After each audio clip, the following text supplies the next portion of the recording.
प्यारे बच्चों, ये वीडियो है सामाजिक विज्ञान का, जो कि बोर्ड एग्जाम के लिए बहुत इंपॉर्टेंट है।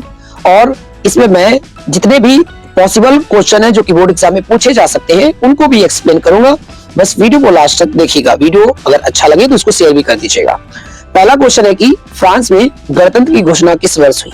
वर्ष पूछ रहा है, तो इसका जो आंसर है 1848 में फ्रांस में गणतंत्र की घोषणा हुई थी।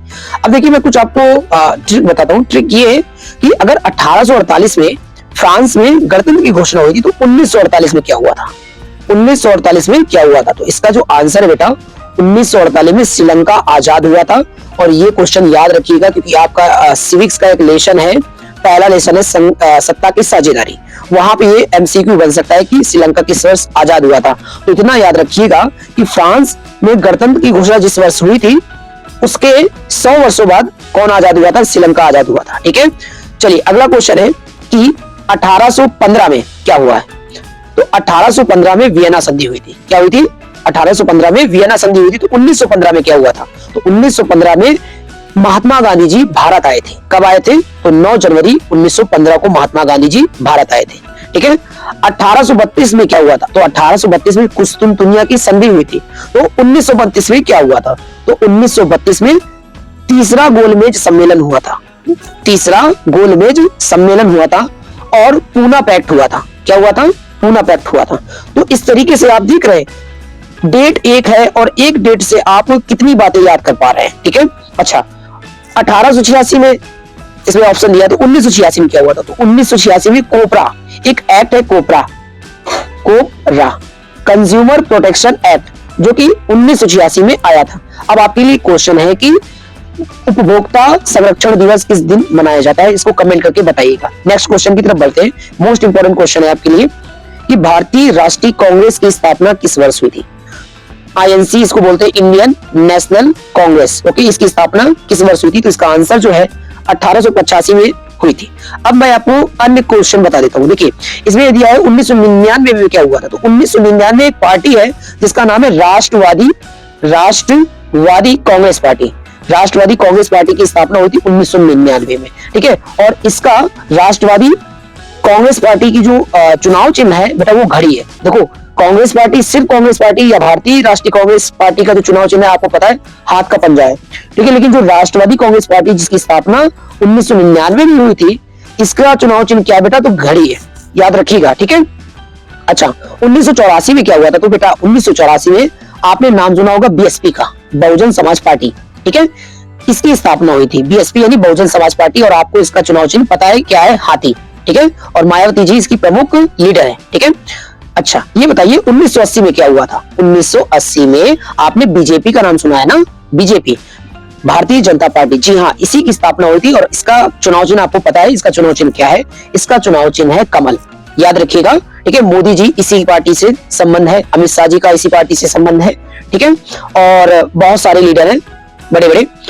नेक्स्ट क्वेश्चन की तरफ मूव करते हैं। अगला क्वेश्चन आपको स्क्रीन में दिख रहा होगा कि आर्थिक महामंदी का प्रारंभ किस वर्ष हुआ? तो बेटा इसका आंसर है 1929 में आर्थिक महामंदी आई। एक क्वेश्चन है कि 1829 में क्या हुआ था? तो 1829 में सती प्रथा का अंत हुआ था। ओके, नेक्स्ट क्वेश्चन देखिए, 1919 में क्या हुआ था बेटा? 1919 में रॉलेट एक्ट, कौन सा एक्ट? रॉलेट एक्ट आया था। ठीक है, मैं अलग से एक वीडियो बनाऊंगा, उसके बाद वहां पे बताऊंगा, बस अभी मैं एक्सप्लेन कर रहा हूं। 1923 में क्या होता है बेटा? एक पार्टी हुई है जिसका नाम है स्वराज पार्टी, और भारत में राष्ट्रवाद नामक एक लेसन है आपका। तो वहां पे एक क्वेश्चन ये पूछ लिया जाता है कि स्वराज पार्टी की स्थापना किस वर्ष हुई थी? तो स्वराज पार्टी की जो स्थापना हुई थी बेटा, वो 1923 में हुई थी। ठीक है, और कहां पे हुई थी? तो इलाहाबाद या वर्तमान प्रयागराज में हुई थी। ओके, चलिए 1932 में क्या हुआ? अभी हमने कुछ देर पहले ही आपको बताया था, पहला सेकंड गोलमेज सम्मेलन हुआ था। ठीक है, और गांधी जी और अंबेडकर जी के बीच में पूना पैक्ट हुआ था। ओके, चलिए वीडियो अगर आपको अच्छा लगा तो वीडियो को शेयर कर दीजिएगा। अगला क्वेश्चन है कि निम्नलिखित में से कौन सा परंपरागत संसाधन है? ठीक है, संसाधन क्या होता है? कोई भी ऐसी चीज जो हमारे लिए यूजफुल हो, क्या कहलाती है? संसाधन कहलाती है। ओके, अब क्वेश्चन क्या है कि निम्नलिखित में कौन सा परंपरागत संसाधन है? तो इसका आंसर है प्राकृतिक गैस। परंपरागत संसाधन क्या होते हैं? मैं आपको बता देता हूं संक्षेप में। परंपरागत संसाधन वे संसाधन होते हैं जिनका प्रयोग हम लोग प्राचीन समय से कर रहे हैं या पहले से कर रहे हैं। कौन कौन से ऐसे संसाधन है जो परंपरागत संसाधन कहलाते हैं? मैं आपको बता दूं, जैसे आपका कोयला हो गया, खनिज तेल हो गया, प्राकृतिक गैस हो गया। ठीक है, तो ये सब कैसे संसाधन है? ये सब परंपरागत संसाधन है। ठीक है, अगले क्वेश्चन की तरफ मूव करते हैं और लास्ट क्वेश्चन है आज का। तो ये क्वेश्चन है कि रबी की फसलों को बोने का समय क्या है? रबी की फसलों को बोने के समय क्या है? तो देखो बेटा, रबी की फसलें मैं आपको बता दूं कि रबी की फसलें वे फसलें होती हैं जिनको हम लोग शीत ऋतु में बोते हैं। शीत ऋतु का मतलब सर कि अक्टूबर से लेकर दिसंबर तक के महीने में जो फसलें बोई जाती हैं उनको हम लोग रबी की फसलें बोती हैं और 5 से 6 महीने बाद काट लेते हैं। कितने से? 5 से 6 महीने बाद इनको काट लेते हैं। अर्थात अक्टूबर दिसंबर में बोई जा रही है, काटी जाएंगी अप्रैल में या जून में काट ली जाएंगी, या अप्रैल या जून के बीच में काट ली जाएंगी। कौन कौन सी ऐसी फसलें हैं जो रबी की फसलें? तो आपने नाम सुना होगा गेहूं। गेहूं याद रखिएगा बेटा, पिछली बार बोर्ड एग्जाम में पूछा गया था। ओके, गेहूं हो गया, चना हो गया, सरसों हो गया, जौ हो गया, आलू हो गया, मटर हो गया, ये सब कैसी फसलें हैं? रबी फसलें। रबी फसलें मैंने आपको अभी रबी फसलें की परिभाषा बताई कि रबी फसलें वे फसलें होती हैं जिनको शीत ऋतु में कम अक्टूबर से लेकर दिसंबर के बीच में बोई जाती है और 5 से 6 महीने बाद काट ली जाती है। क्या कहलाती है? रबी की फसलें कहलाती हैं। अच्छा सर, रबी फसलें बता दी तो खरीफ फसलें भी बता दीजिए। तो बेटा, खरीफ फसलें वे फसलें होती हैं जिनको हम लोग मानसूनी सीजन में या जून या जुलाई के महीने में बोते हैं और 3 से 4 माह बाद काट लेते हैं, अर्थात सितंबर से अक्टूबर के बीच में काट लेते हैं। खरीफ की फसलें कहलाती है। कौन कौन सी फसल खरीफ की फसलें? बेटा, बाजरा, मक्का, ज्वार, तिल, गन्ना। गन्ना याद रखिएगा खरीफ फसल है। ठीक है सर, अगर आपने खरीफ फसल बता दिया है तो अब एक और बच रही जायद फसलें भी बता दीजिए। तो जायद फसलें बेटा वो फसलें होती हैं जो रबी फसलें और खरीफ फसलों के बीच में बोई जाती हैं, उनको जायद फसलें बोलते हैं। कौन कौन सी ऐसी फसलें हैं जो जायद फसलें कहलाती हैं? तो बेटा मैं इसकी ट्रिक बता दे रहा हूँ, ज्यादा खाकर ताऊ मरा। ट्रिक क्या है? ज्यादा खाकर ताऊ मरा।